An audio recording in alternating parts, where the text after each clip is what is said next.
Hoje nós vamos estudar a palavra nesse tema, o Apocalipse de Pedro. Eu sei que você conhece a Bíblia, eu sei que você já ouviu falar que a palavra de Deus contém um livro chamado Apocalipse. E esse livro, claro, a autoria do livro Apocalipse que tem na Bíblia é do apóstolo João, né? Alguns conhecem como São João. E é costumeiro dizer Apocalipse escrito por São João, mas o tema da minha mensagem hoje é o Apocalipse de Pedro, né? Eu quero te mostrar que na Bíblia, sim, tem o Apocalipse de Pedro. Eu quero te mostrar que o Apocalipse de Pedro é bíblico, o Apocalipse de Pedro está na Bíblia, e não se trata de um livro novo, mas nós vamos usar aqui um texto, uma referência das Escrituras para falar do Apocalipse de Pedro. E esse texto eu gostaria que você também acompanhasse aí onde você está. É o Apocalipse, é o Evangelho de Mateus, tá? O Apocalipse de Pedro está no Evangelho de Mateus. Então peço que você abra em Mateus. Nós vamos ler a partir do versículo, nós vamos ler Mateus do capítulo 16, a partir do versículo 16. Então em Mateus 16, a partir do versículo 16, a gente vai ver uma estrutura, né, de narração que vai nos levar a um entendimento do significado do tema dessa mensagem que eu quero abordar aqui no nosso momento de celebração ao Senhor, que é o Apocalipse de Pedro. Então eu quero que você acompanhe comigo. Eu vou ler então a partir do versículo 16. E Simão Pedro respondeu: Tu és o Cristo, o Filho do Deus vivo. Ao que Jesus lhe afirmou: Abençoado és tu, Simão, filho de Jonas, pois isso não foi revelado a ti por carne ou sangue, mas pelo meu Pai que está nos céus. Da mesma maneira eu te digo que tu és Pedro, e sobre esta pedra edificarei a minha igreja, e as portas do Hades não prevalecerão contra ela. Eu darei a ti as chaves do reino dos céus. O que ligares na terra haverá sido ligado nos céus, e o que desligares na terra haverá sido desligado nos céus. E então ordenou aos discípulos que a ninguém dissessem ser ele o Cristo. Olha, eu não sei se você conseguiu aí identificar onde nesse trecho, onde nessa porção que nós lemos da palavra, se encontra o Apocalipse de Pedro. Mas a informação que eu tenho que te passar é que, quando estamos estudando a Bíblia e recorremos à interpretação de textos e recorremos, às vezes, a alguns dicionários das línguas mais originais, onde a Bíblia, que se encontram na Bíblia, a gente vai a uns dicionários de hebraico, recorremos, às vezes, a dicionários da língua grega, e encontramos ali as palavras que foram escritas no original. E nesse momento, nesse cenário que a gente acabou de ler, nessa porção do Evangelho de Mateus, nós temos uma conversa entre Jesus Cristo e entre Pedro. E na conversa que foi transcrita aí no Evangelho de Mateus, chegou até os nossos dias escrito em grego, nós temos essa conversa de Jesus com Pedro com um teor sobre a identidade de Jesus. E qual seria a identidade de Jesus? Esse aqui é o contexto. Jesus estava perguntando aos discípulos quem eles ouviam que o povo dizia, quem é Jesus? Então eles tinham que responder a essa indagação de Jesus Cristo. O que o povo diz? Quem eles dizem que eu sou? E aí alguns responderam que era João Batista. Outros responderam: o povo diz que tu és Elias. E outros respondem que tu és profeta, um profeta que chegou aqui ao nosso tempo. E aí Jesus faz uma pergunta, que pode ser uma pergunta feita, estendida aí no tempo, para nós também. Né? E você? Para você, quem é Jesus? Qual é a identidade de Jesus? O que significa Jesus Cristo para você? O que significa Jesus Cristo para a sua vida? Uma palavra, uma pergunta incomoda, de certa forma. Alguns podem dizer, como faz uma pergunta dessa para mim? É claro que eu já ouvi falar de Jesus, é claro que eu sei quem é Jesus. Alguns podem dizer, Jesus é o meu Deus, Jesus é o meu Senhor. Alguns já fazem mais específico, Jesus é o Salvador da minha vida. Alguns já dizem muitas coisas. Você pode dar uma identidade para Jesus dentro daquilo que você conhece, dentro daquilo que é o seu domínio, o seu campo de domínio. Quem é Jesus?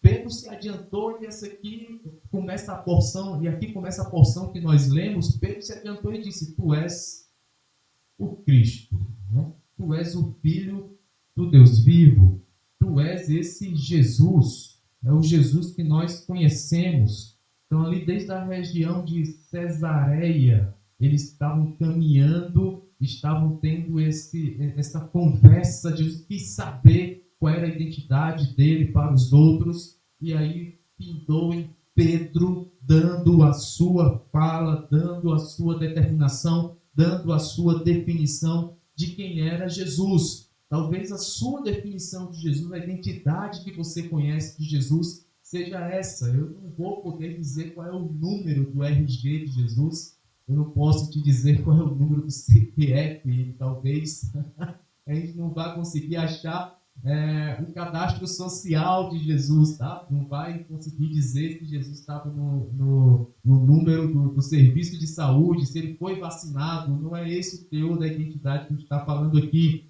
Não era se Jesus existia socialmente. Na verdade, a identidade era quem eles reconheciam ser Jesus, porque havia ali uma expectativa, havia ali um caldo cultural naquela época onde se esperava a vinda de alguém, se esperava que viesse um profeta, sim, se esperava que viesse um enviado de Deus para aquele povo.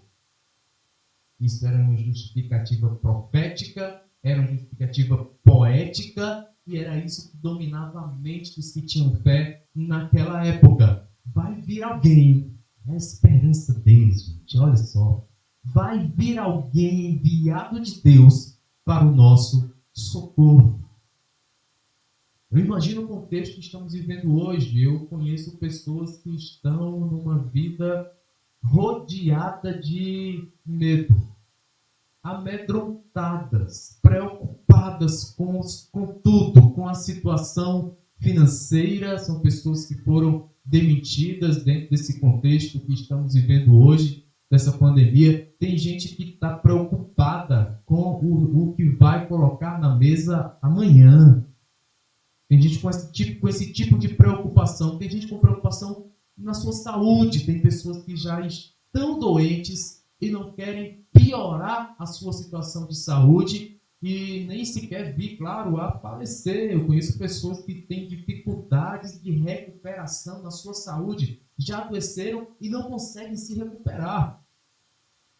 Então estão vivendo numa vida esperando que algo aconteça, que algo enviado por Deus venha, chegue com um título de socorro, que venha e as ajude a aproveitar a vida que elas ainda têm.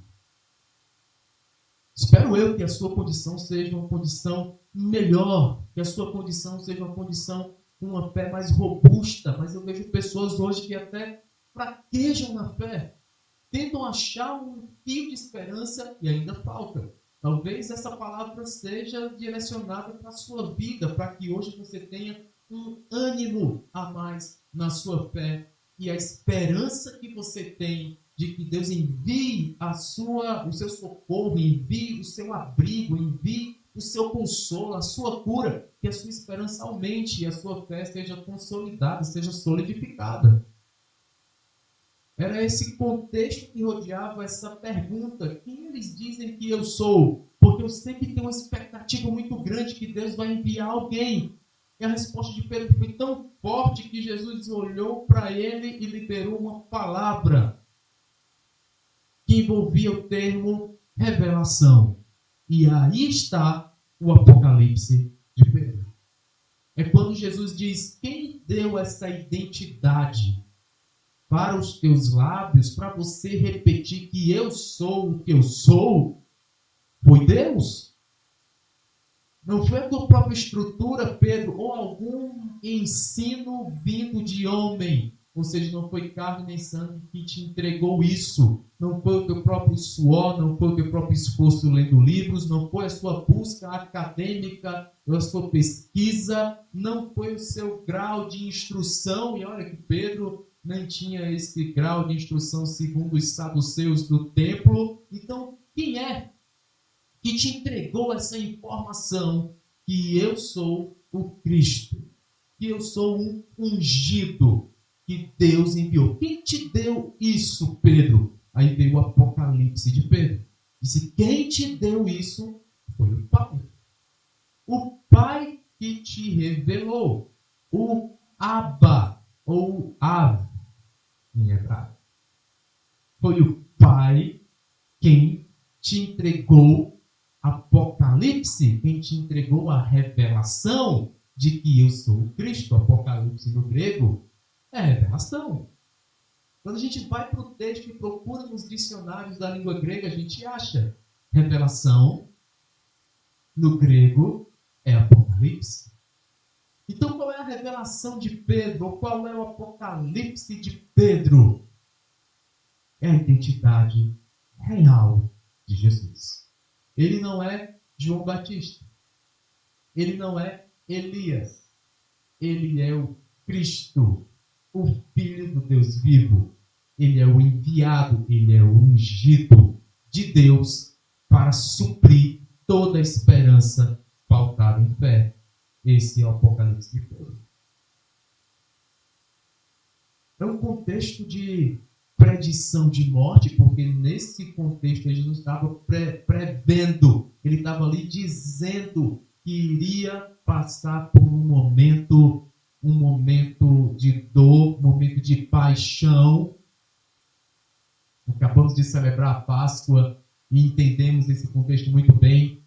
Você pode procurar aí no nosso canal os outros vídeos que temos sobre a Páscoa e você vai entender esse momento em que Jesus já estava prevendo o que iria acontecer com ele naquele ano. Ia ser uma Páscoa diferente.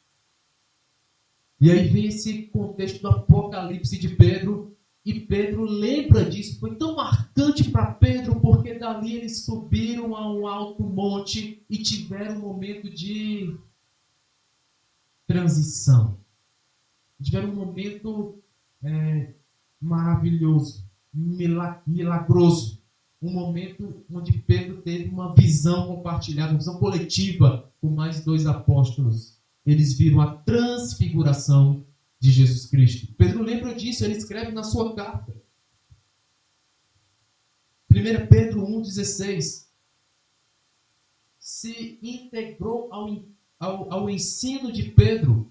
Essa experiência que ele teve com Cristo foi reveladora, foi consolidadora. Revelou e consolidou, solidificou o Apocalipse de Pedro.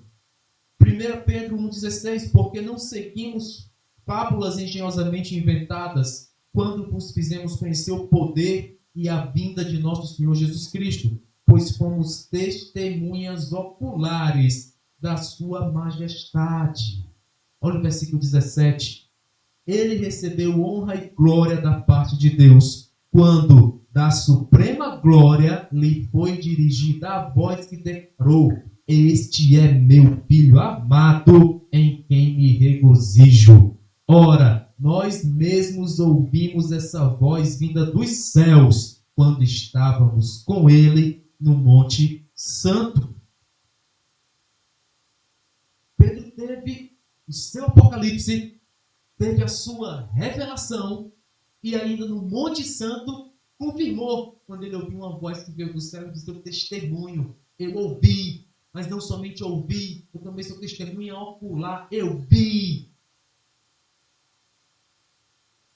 Eu estava lá. Não é fantasia. O que eu estou ensinando no meu discipulado não é fantasia. O que estou escrevendo aqui nessa carta não é fantasia. Eu estou afirmando para vocês que é Cristo Filho do Deus vivo. E depois eu ouvi uma voz que confirmou o que eu estava dizendo. É Ele mesmo. Olha só que maravilha. Ainda lá naquele altar em cima do monte, você lembra desse contexto? É o contexto onde na transfiguração de Cristo ele tem ali ele dá uma amostra do que é o corpo glorificado. E essa amostra de corpo glorificado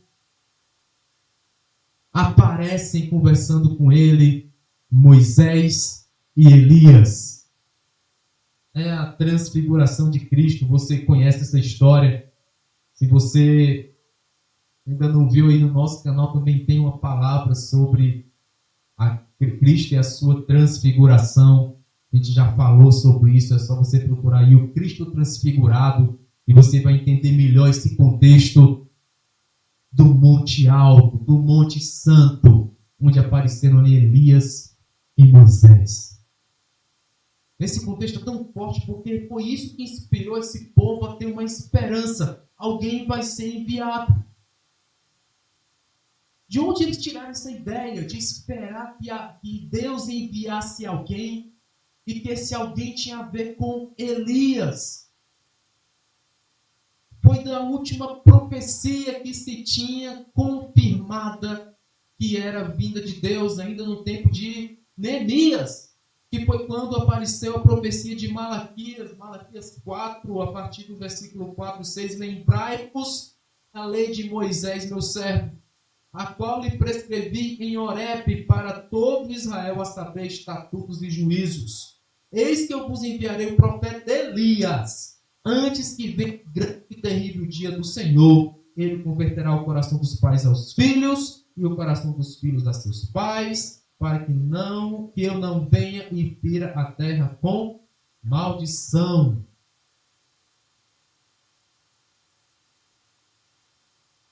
Então note que essa era a esperança, a última voz profética ouvida em 400 anos. Foi uma voz profética dizendo: se atentem para a lei de Moisés, porque eu enviarei uma atmosfera profética de Elias. Olha os dois nomes invocados nessa última profecia. Depois foram 400 anos, chamados 400 anos de silêncio, ou os 400 anos intertestamentários, porque ali Malaquias fecha ali o livro considerado do Antigo Testamento, antes que venha o primeiro livro organizado no Novo Testamento, que é o Evangelho de Mateus. Então, nesse período aí, muita coisa aconteceu, mas não tinha-se um profeta levantado por Deus, confirmado ali por Deus, carregado ali da pena profética do Senhor, para deixar um registro de que havia uma voz de Deus naquele direcionamento. Nesses 400 anos houve invasões gregas, houve luta romana, houve muita coisa naquela terra, e sobrou a esperança. Deus falou com a gente, mesmo que se passasse ali gerações, Ele falou que era teor da lei de Moisés que nós tínhamos que esperar, porque viria um profeta Elias para cumprir esse consolo que nós tanto precisamos. Olha os dois personagens que Pedro disse que foi testemunha ocular. Ele disse: eu vi falar com o Filho do Deus vivo. Eu vi. Era Moisés e era Elias. Aquele ato ali no Monte da Transfiguração, gente, consolida essa esperança que se tinha. Que é que vem nos salvar, que vem conosco, por nós. Uma promessa depois de grande tempo de silêncio. Olha que a gente é impaciente com silêncio. Nós não somos acostumados ao silêncio. Depois de 400 anos de silêncio, a esperança daquele povo fez foi aumentar. Talvez alguns de nós, quando passa ali 4 horas de espera, já não aguenta mais. Vá no médico que é procurado. Aí você tenta marcar um horário com ele. Marca a hora. Acontece muito comigo. A gente marca a hora no médico e quando chega lá é fila de espera. Você não marcou um horário? Mas aí você chegou e fica esperando. Daqui a pouco o médico nem chegou ainda. Aí você fica lá e espera horas para ser atendido.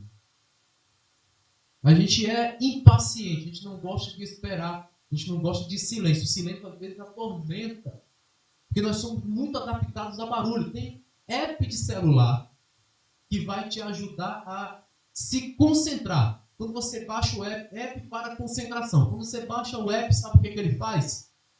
Ele toca barulho.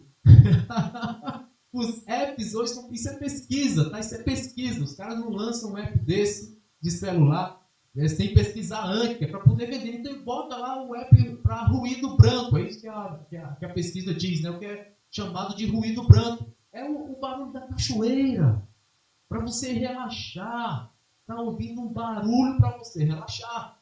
Tem um que é para você estudar. Então, para você estudar, você escolhe lá, ambiente de estudo. Ele vai ficar um barulho de cafeteria. A cafeteria, com chuva na cafeteria. Você está dentro da cafeteria e lá fora o barulho de chuva. Ele coloca 2 sons que ele chama de ruído branco. Para o teu corpo dizer, é hora de você se concentrar, porque esse é o melhor ambiente. Porque a ausência do barulho vai atrapalhar, você vai ficar doido, porque você não está acostumado. Ninguém fica acostumado com ruído zero. Não dá, não vai aguentar, não é acostumado a isso. Isso vai tirar você, vai tirar paciência. Eu fiz um exame há um tempo, eu trabalhava na indústria, tinha que fazer um exame para testar a sua audição. Aí você entra numa cabine toda vedada, a prova de som, e fica só você lá dentro, a prova de som. E aí você não escuta nada, não tem nenhum barulho, está vedado. É ensurdecedor. Você fica achando, meu Deus, que estranho, por que você nunca está com ausência de barulho? Sempre tem algum barulho e você já está acostumado com isso. Então, esse tempo todo de silêncio profético, imagine. Onde é que está a esperança de um povo em silêncio por 400 anos? Onde é que está a sua esperança se Deus não falar com você hoje? Onde é que está a sua esperança se Deus não falar com você amanhã? Eu preciso de uma revelação. Cadê a revelação de hoje, Senhor? Cadê a revelação que o Senhor me prometeu para hoje?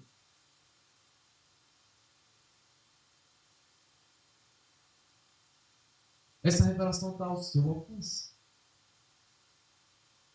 Porque outro capítulo que fala dessa atmosfera de esperança, dessa atmosfera onde se espera Moisés, dessa atmosfera onde se espera Elias,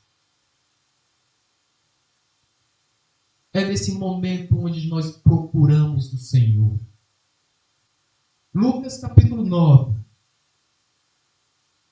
Certa ocasião estava Jesus orando em particular, e com ele estavam seus discípulos. Então lhes indagou: quem as multidões afirmaram que sou eu? Ao que eles replicaram: alguns comentam que és João Batista, outros Elias, e ainda outros afirmam que és um dos profetas do passado que ressuscitou. Mas vós, inquiriu Jesus: quem dizeis que eu sou? Então Pedro tomou a palavra e declarou: és o Cristo de Deus. Isso é Lucas 9.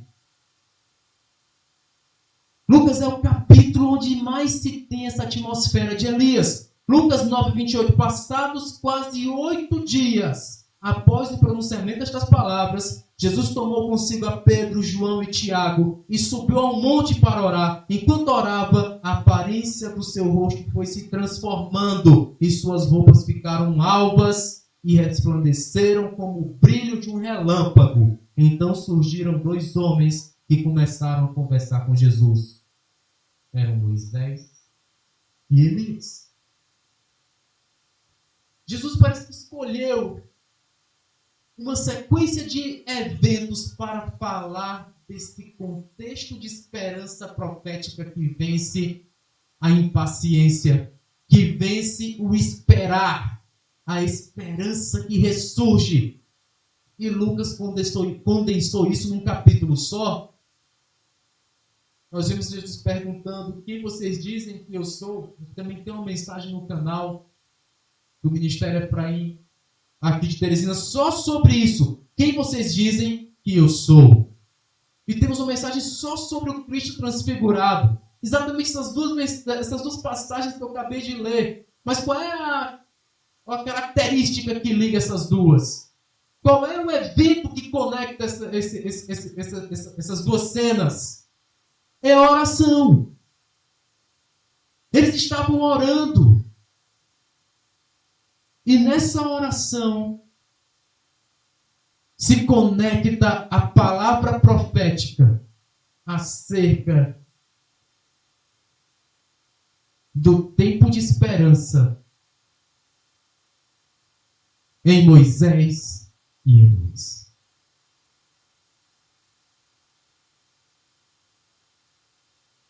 Onde eu alimento a minha esperança de que Deus vai enviar alguém, onde eu aumento a minha expectativa e consolido isso em uma revelação para que a minha esperança não morra, a revelação vem na oração. Olha só que revelação. Porque Lucas está dizendo que foi numa revelação, numa oração onde Jesus, falando com Pedro, ele teve uma revelação. Depois eles foram ali orar no Monte Transfigurado, consolidou a revelação de Pedro. O Apocalipse de Pedro foi consolidado em tempo de oração. O que é oração, pastor? Parece uma definição corriqueira, porque a gente usa esse termo na igreja, um termo eclesiástico, a gente fala de oração nas reuniões, a gente fala de oração no meio evangélico. Você ouve falar de oração em várias mensagens, estão publicadas por aí. Pastores falam de oração. Tem gente que fala de oração no seu cotidiano. Quando está muito difícil, a pessoa, meu Deus, só orando. Então, o que é oração? A gente parece que sabe as definições. Mas às vezes só falta prática para a gente entender o que é oração. Se formos para as palavras originais, a gente vai ver que a oração é uma oferta. Você oferta um tempo com Deus. Oração é um clamor, oração é um pedido. A versão grega para oração é essa intercessão, esse falar, esse solicitar a Deus. No Antigo Testamento, a visão é muito semelhante, é se interpor, é mediar uma conversa,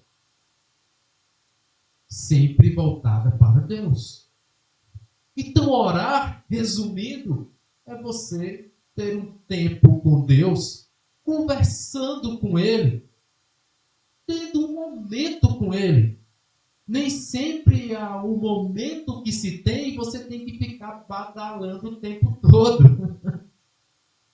Eu estava passando pelo canal do nosso projeto Capelania Universitária. Na semana passada, uma entrevista muito boa com a doutora Andréia Lima, de Fortaleza, no Ceará. Trabalha com psiquiatria e estava falando ali o tema da conversa da Capelania Universitária, nosso projeto, com a live no canal desse projeto. O tema ali era a abordagem do luto. Como abordar o luto, como sobreviver ao luto, como passar por luto.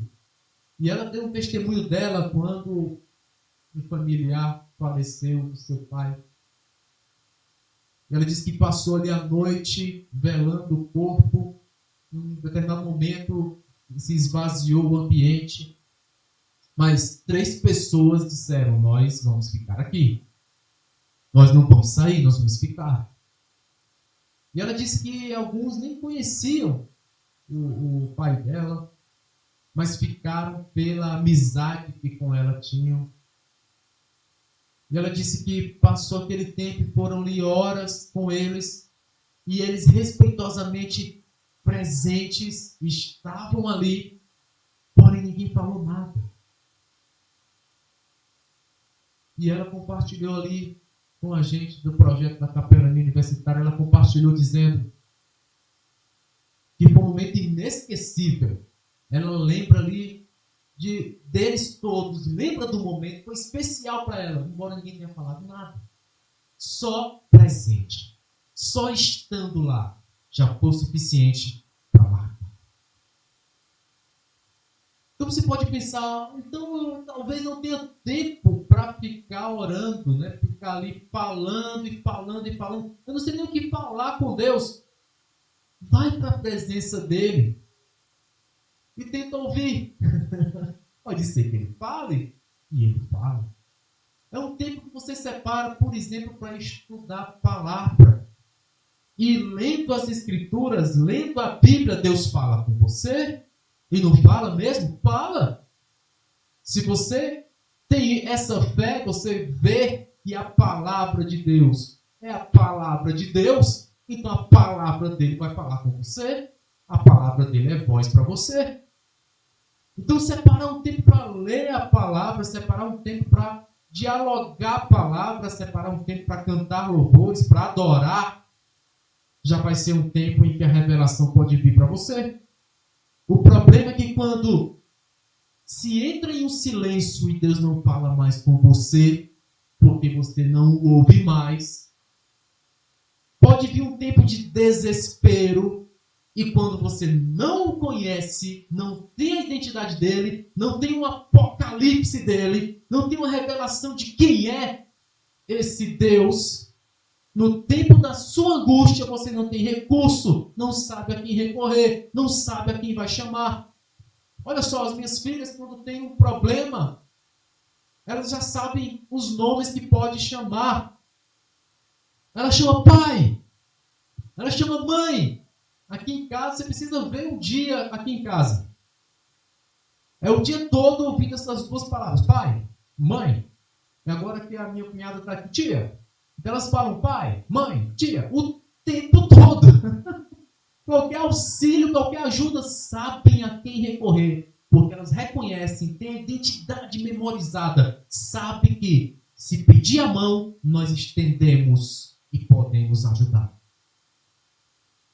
Mas se não tem esse apocalipse, com esse apocalipse de Pedro, eu sei quem é Jesus.